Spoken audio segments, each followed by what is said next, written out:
Innal hamdalillah nahmaduhu wa nasta'inuhu wa nastaghfiruh wa na'udzu billahi min syururi anfusina wa min sayyiati a'malina may yahdihillahu fala mudilla lahu wa may yudlil fala hadiya lahu asyhadu an la ilaha illallah wahdahu la syarika lahu wa ashhadu anna Muhammadan abduhu wa rasuluhu la nabiyya ba'dah. Allahumma salli wa sallim wa barik ala hadzal nabiyyil karim nabiyyina Muhammad ibn Abdillah wa ala alihi wa ashabihi wa man tabi'ahu bi ihsanin ila yaumiddin. Amma ba'du fa ya ibadallah usikum wa nafsi bitaqwallahi wa ta'atihi faqad faza man ittaqa. Ya ayyuhalladzina amanu ittaqullaha haqqa tuqatih wa la tamutunna illa wa antum muslimun. Ya ayyuhalladzina amanu ittaqullaha wa qulu qawlan sadida yuslih lakum a'malakum wa yaghfir lakum dhunubakum wa may yuti'illaha wa rasulahu faqad faza fawzan 'azima. Wa qala tabaraka wa ta'ala fi muhkami tanzilih a'udzu billahi minasy syaithanir rajim laqad kana lakum fi rasulillahi uswatun hasanah liman kana yarjullaha wal yawmal akhir wa dzakarallaha katsiran. Ma'asyiral muslimin, sidang Jumat yang dimuliakan dan dicintai oleh Allah Subhanahu wa taala. Pertama-tama marilah senantiasa kita panjatkan puji dan syukur kita kepada Allah Subhanahu wa taala atas segala karunia dan rahmat yang diberikan kepada kita semua. Hadir kita pada siang hari ini untuk memenuhi panggilan Allah Subhanahu wa taala tidak ada lain semata-mata karena rahmat dan karunia yang Allah Ta'ala berikan kepada kita semua. Fa amma man a'ta wattaqa wa saddaqa bil husna fasanuyassiruhu lil yusra. Melalui mimbar khutbah ini khatib berpesan kepada diri pribadi dan juga kepada jamaah semua marilah senantiasa kita meningkatkan kualitas iman dan takwa kita kepada Allah Subhanahu wa taala dengan senantiasa melaksanakan apa yang diperintahkan oleh Allah Subhanahu wa taala dan meninggalkan apa yang dilarang oleh Allah Subhanahu wa taala, dan juga melaksanakan apa yang dicontohkan oleh Rasulullah sallallahu alaihi wasallam dan meninggalkan apa yang dilarang oleh Rasulullah sallallahu alaihi wasallam, dengan tujuan dan harapan agar meraih kebaikan di dunia dan juga kebaikan dalam kehidupan akhirat kelak. Ma'asyiral muslimin sidang Jumat yang dimuliakan oleh Allah Subhanahu wa taala. Tema khutbah kita pada siang hari ini adalah sumber kebahagiaan bagi orang-orang yang beriman. Ketika kita berbicara mengenai kebahagiaan, atau para ulama sering menyebutnya dengan ungkapan sa'adah, maka sesungguhnya menjadi sebuah kebutuhan bagi setiap manusia agar meraih kebahagiaan. Terlebih bagi orang-orang yang beriman kepada Allah Subhanahu wa taala, tidak ada tujuan yang akhir dari kehidupannya dan tidak ada tujuan yang paling tinggi di sisi Allah Subhanahu wa taala kecuali meraih kebaikan fid dunya wal akhirah. Aisyah radhiyallahu anha ummul mukminin meriwayatkan kana Rasulullah sallallahu alaihi wasallam aktsara min du'aihi Rabbana atina fid dunya hasanah wa fil akhirati hasanah wa qina adzaban nar. Aisyah radhiyallahu anha ummul mukminin meriwayatkan di antara ucapan yang paling diperbanyak oleh Rasulullah sallallahu alaihi wasallam adalah ucapan Rabbana atina fid dunya hasanah wa fil akhirati hasanah wa qina adzaban nar. Ya Allah, ya Rabb kami, berikanlah kebaikan kepada kami, kebahagiaan kepada kami di dunia, dan berikanlah kebahagiaan kepada kami dalam kehidupan akhirat, dan selamatkanlah kami dari siksa api neraka. Bahkan para tamu-tamu Allah Subhanahu wa taala ketika melaksanakan tawaf, maka di antara doa yang dibaca antara rukun yamani dan hajar aswad adalah doa tadi, Rabbana atina fid dunya hasanah wa fil akhirati hasanah wa qina azaban nar. Ma'asyiral muslimin sidang Jumat yang dimuliakan oleh Allah Subhanahu wa taala, karena setiap manusia mengharapkan agar meraih kebahagiaan di dunia dan kebahagiaan akhirat. Oleh karenanya maka setiap potensi yang Allah Ta'ala berikan kepada kita, pada setiap kelebihan-kelebihan yang Allah Ta'ala berikan, marilah kita lakukan dan kita pergunakan untuk semata-mata meraih ridha Allah Subhanahu wa Ta'ala. Ketika Allah Ta'ala memberikan nikmat harta kepada kita, maka jadikanlah harta itu sebagai sesuatu yang bisa mendatangkan ridha Allah Subhanahu wa Ta'ala. Ketika kita diberikan ilmu oleh Allah Subhanahu wa taala, jadikanlah ilmu itu sebagai sesuatu yang bisa mendatangkan ridhonya Allah Subhanahu wa taala. Ketika kita diberikan satu keahlian yang Allah taala berikan dan kita diistimewakan dengan keahlian ini, maka jadikanlah keahlian itu menjadi sarana untuk meraih ridha Allah Subhanahu wa taala. Dan masing-masing kita diberikan satu kelebihan oleh Allah taala, dan masing-masing kita bisa melakukan amal unggulan di sisi Allah Subhanahu wa taala. Dan inilah sunnatullah dalam kehidupan manusia, alladzi khalaqal mauta wal hayata liyabluwakum ayyukum ahsanu amalan wa huwal azizul ghafur. Dialah Allah Ta'ala yang menjadikan mati dan hidup sebagai ujian bagi manusia. Ayyukum ahsanu amalan, siapa di antara kalian yang paling baik amalnya, dan dialah Allah Ta'ala yang maha perkasa dan maha pengampun. Ma'asyiral muslimin sidang Jumat yang dimuliakan oleh Allah Subhanahu wa taala. Tentu ketika kita berbicara mengenai kebahagiaan ini, tidak terlepas dari apa yang menjadi konsep Rasulullah sallallahu alaihi wasallam yang diwahyukan di dalam Al-Qur'an dan disampaikan oleh Rasulullah sallallahu alaihi wasallam di dalam sunnah-sunnah beliau. Dan biasanya Rasulullah SAW mengungkapkan kata bahagia ini di dalam hadis dengan ungkapkan kata tuba, berbahagialah seseorang. Maka para ulama menjelaskan ada 4 perkara yang bisa mendatangkan kebahagiaan bagi kita semua, dan ini menjadi barometer untuk kita mengatakan bahwa seseorang meraih kebahagiaan di sisi Allah Subhanahu wa taala. Yang pertama adalah orang-orang yang asing di dalam kesalehan dan kebaikannya. Orang-orang yang selalu komitmen dengan kebaikan, selalu istiqamah di dalam menjalankan perintah Allah Subhanahu wa taala. Dia istiqamah menjalankan apa yang disunnahkan oleh Rasulullah sallallahu alaihi wasallam, walaupun dia berada di lingkungan yang begitu rusak, berada di lingkungan yang jauh dari tuntunan Al-Quran dan hadis Rasulullah sallallahu alaihi wasallam. Ia memiliki komitmen untuk berada di atas jalan Allah taala, maka merekalah orang-orang yang patut dikatakan berbahagia, kata Rasulullah sallallahu alaihi wasallam. Pada suatu hari Rasulullah sallallahu alaihi wasallam memberikan sebuah kabar gembira kepada para sahabat, dan ini disebutkan di dalam riwayat Imam Ahmad di dalam kitab Musnadnya. Rasulullah sallallahu alaihi wasallam bersabda, "Bada'al Islamu ghariban wa sayaudu ghariban kama bada'a fatuba lil ghuraba." Sesungguhnya Islam datang pertama kali di tengah-tengah masyarakat Arab dalam kondisi yang sangat asing, dan suatu sezaman nanti Islam ini akan menjadi asing, dan Rasul mengatakan fatuba lil ghuraba, maka berbahagialah orang-orang yang asing. Kemudian para sahabat bertanya kepada Rasulullah sallallahu alaihi wasallam, qila ya Rasulullah manil ghuraba? Siapakah mereka yang dikatakan orang-orang yang al-ghuraba, orang-orang yang asing? Maka Rasulullah sallallahu alaihi wasallam menjawab, qala unasun salihun fi unasin su'in. Orang-orang atau manusia yang menjaga kesalehannya, menjaga ketakwaannya, menjaga keimanannya kepada Allah Subhanahu wa taala, sekalipun lingkungan yang ia hidup di dalamnya lingkungan yang jauh dari tuntunan Al-Quran dan hadis Rasulullah sallallahu alaihi wasallam.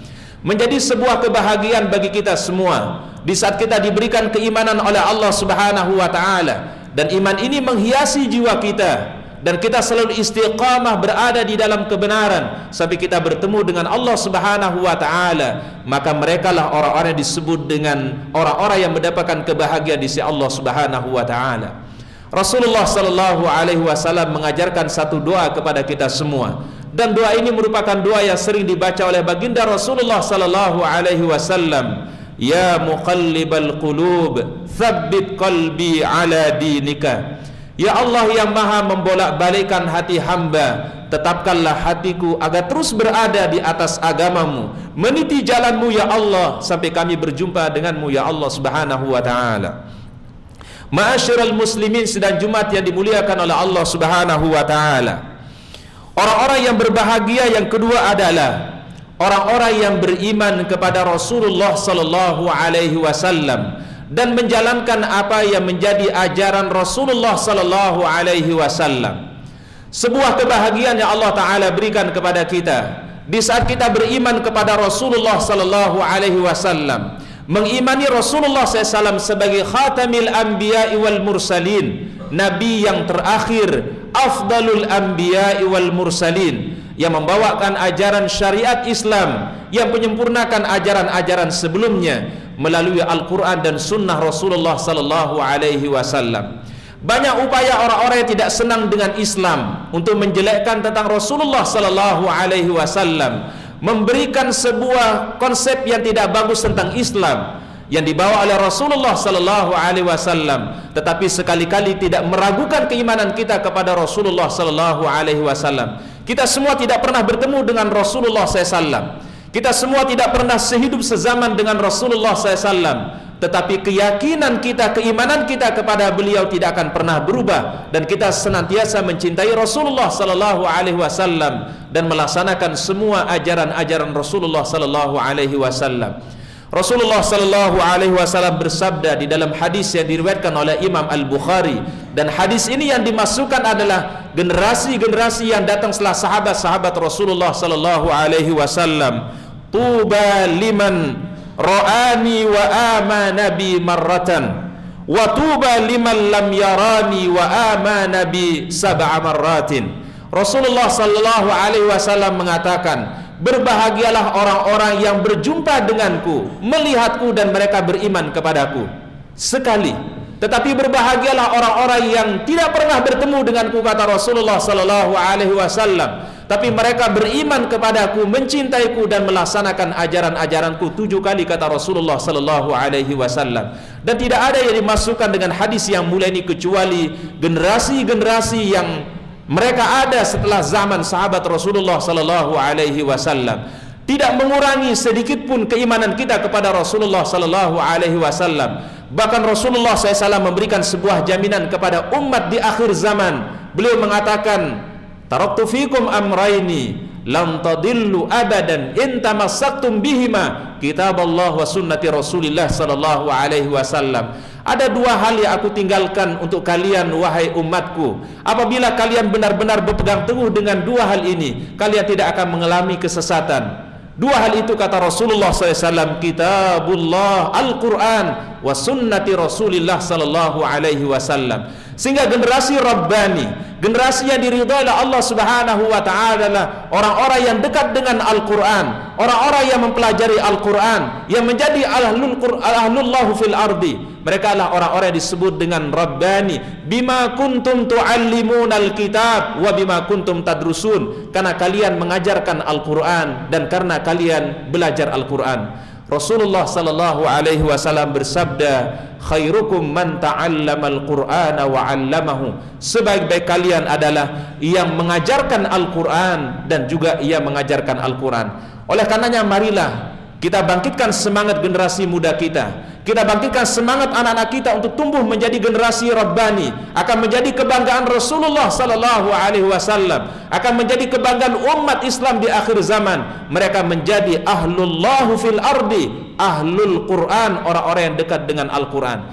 Karena sesungguhnya betapa banyak upaya musuh-musuh Islam untuk menjauhkan umat Islam ini dari Al-Quran. Banyak cara mereka untuk menghilangkan Al-Quran ini dan menjauhkan umat Islam ini dari Al-Quran. Karena sesungguhnya kejayaan umat Islam dan kemudian umat Islam adalah dikarenakan karena mereka berpegang teguh dengan Al-Quran yang Allah Ta'ala turunkan kepada Rasulullah sallallahu alaihi wasallam. Bahkan Rasul mengatakan, inna hadzal Qur'an yarfa'u bihi aqwaman. Sesungguhnya Al-Quran inilah yang akan mengangkat derajat sebuah kaum, sebuah masyarakat ketika mereka menjadi ahlul Quran, orang yang dekat dengan Al-Quran. Mari kita melihat dalam sejarah peradaban Islam, bagaimana Islam pernah menguasai separuh dunia, bahkan sampai ke daratan Eropa, semata-mata karena mereka dekat dengan Al-Quran, menjadikan Al-Quran sebagai pegangan hidup. Sunnah Rasulullah sallallahu alaihi wasallam dipraktekkan dalam kehidupan mereka. Dan itulah yang dilakukan di generasi ketika munculnya Khilafah Utsmaniyah, seorang panglima Islam yang bernama Muhammad Al-Fatih, yang disabdakan oleh Rasulullah sallallahu alaihi wasallam, la tuftahunnal Qustantiniyah ala yadi rajulin muslim fala ni'mal amiru amiruha wa la ni'mal jaishu jaishuha. Sesungguhnya kalian akan menaklukkan Konstantinopel, dan sesungguhnya dialah panglima yang terbaik dan pasukannya adalah pasukan yang terbaik. Ternyata kalau kita membaca dalam sejarah, Muhammad Al-Fatih, salah satu didikan orang tuanya adalah dekat dengan para ulama dan selalu membaca Al-Quran dan menjadi ahlullahu fil ardi. Ma'asyiral muslimin, sidang Jumat yang dimuliakan oleh Allah Subhanahu wa ta'ala. Kemudian ciri kebahagiaan yang ketiga adalah al-amalu bil ilmi, mengamalkan apa yang telah kita peroleh dari ilmu yang Allah Subhanahu wa ta'ala berikan. Rasulullah sallallahu alaihi wasallam mengajarkan untuk setiap umat Islam kepada orang-orang yang beriman untuk selalu menambah ilmunya. Dengan bertambah umur kita, kita berharap mudah-mudahan bertambah ilmu kita. Dengan bertambahnya ilmu, mudah-mudahan memudahkan kita semakin dekat kepada Allah Subhanahu wa ta'ala. Dengan bertambahnya ilmu, semakin kita memperbaiki akhlak kita.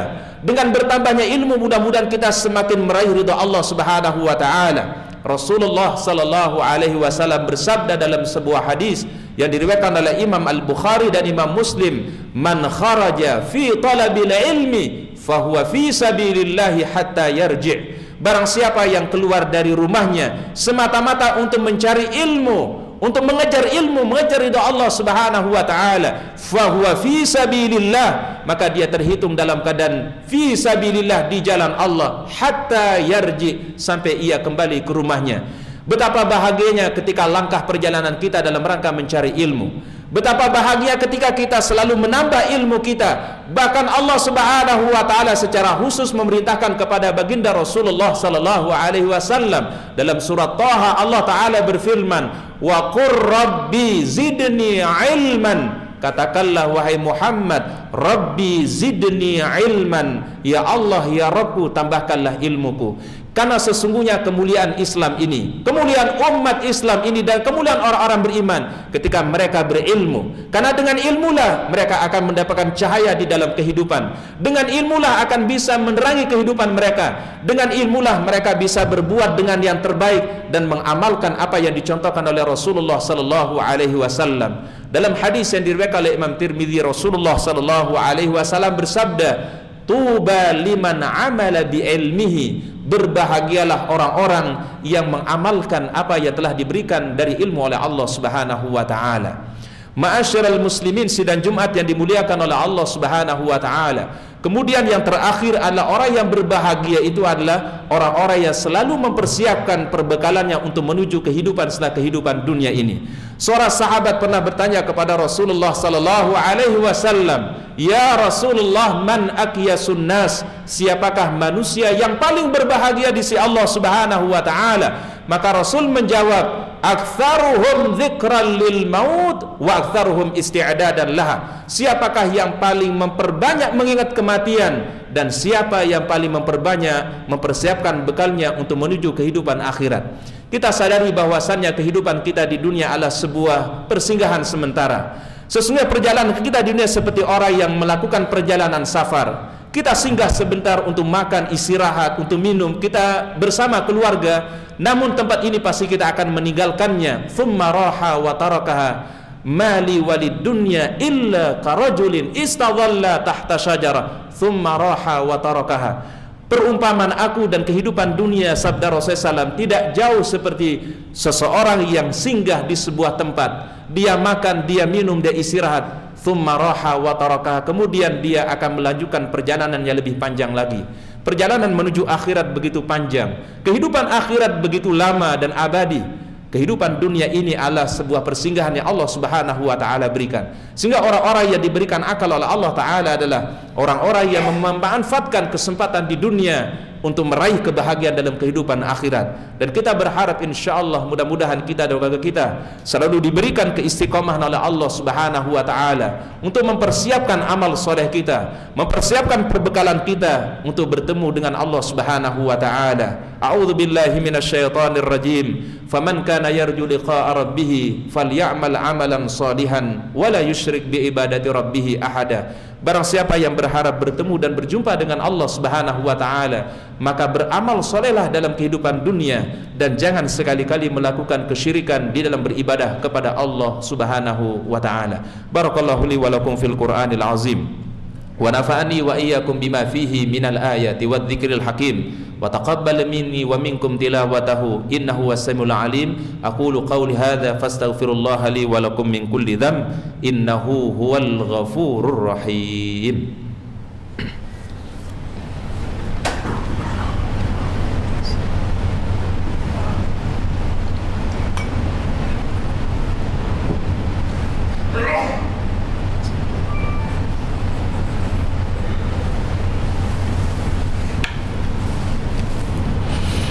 Innal hamdalillah nahmaduhu wa nasta'inuhu wa nastaghfiruh wa na'udzu billahi min shururi anfusina wa min sayyiati a'malina. May yahdihillahu fala mudilla lahu wa may yudlil fala hadiyalah. Asyhadu an la ilaha illallah wahdahu la syarika lah wa asyhadu anna Muhammadan 'abduhu wa rasuluhu la nabiyya ba'dah.